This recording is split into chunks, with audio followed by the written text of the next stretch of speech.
You mock America, I fight for it. Karoline Leavitt tears into Stephen Colbert in a fiery on-air showdown. Tonight's showdown wasn't comedy, it was combat. When Stephen Colbert threw the first joke, Karoline Leavitt didn't just clap back, she unleashed a patriotic firestorm that shook the studio walls. Buckle up, because this isn't just an interview, it's a Broadway-level battle between satire and raw American conviction. Act 1, the calm before the comedy storm. Stephen Colbert stepped onto his glossy stage with the confidence of a man who has roasted presidents, movie stars, and half of Congress. Behind the velvet curtains, Karoline Leavitt walked out with the poise of someone who had rehearsed not lines, but lions. She came ready. The audience applauded. The lights glowed. Colbert smirked. Leavitt smiled back, but her eyes had that look, that, "Don't try me, shine." Colbert opened with a joke, a classic jab, wrapped in charm, dipped in sarcasm. "You're back again, Karoline.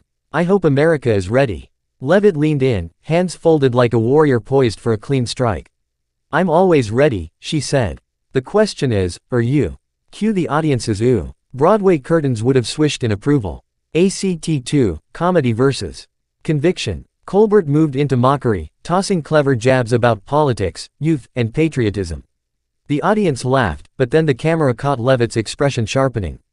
And then it came. Her voice didn't shake. It rose. "You mock America, but I fight for it." Gasps fluttered across the room like startled pigeons in Times Square. Colbert froze. The laughter stalled midair. Leavitt continued, each word striking like a spotlight cue. "You can turn patriotism into a punchline, you're free to do that. But some of us still believe in the grit, the heart, and the promise of this country. And I won't let you dim that light for a cheap joke."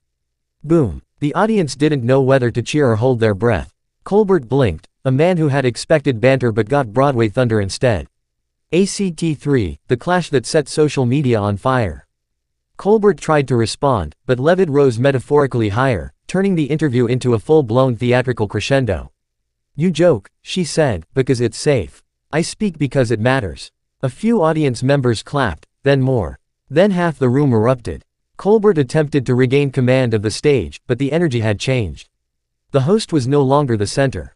The lights might as well have followed her. Leavitt had transformed the moment into a patriotic monologue worthy of a standing ovation on 42nd Street.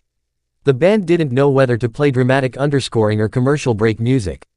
Twitter, no, the entire internet, was already rewriting the scene with memes, cheers, and fireworks emojis.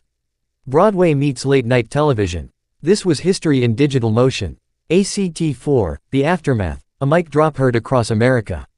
By the end of the segment, Colbert forced a smile. Leavitt didn't. She simply gave a nod, the kind performers give after delivering a show-stopping Act 2 number, and said, "America isn't a punchline. Not on my watch." Cue final applause. Cue social media detonation. Cue the moment the internet crowned it the most electrifying Colbert exchange of the year.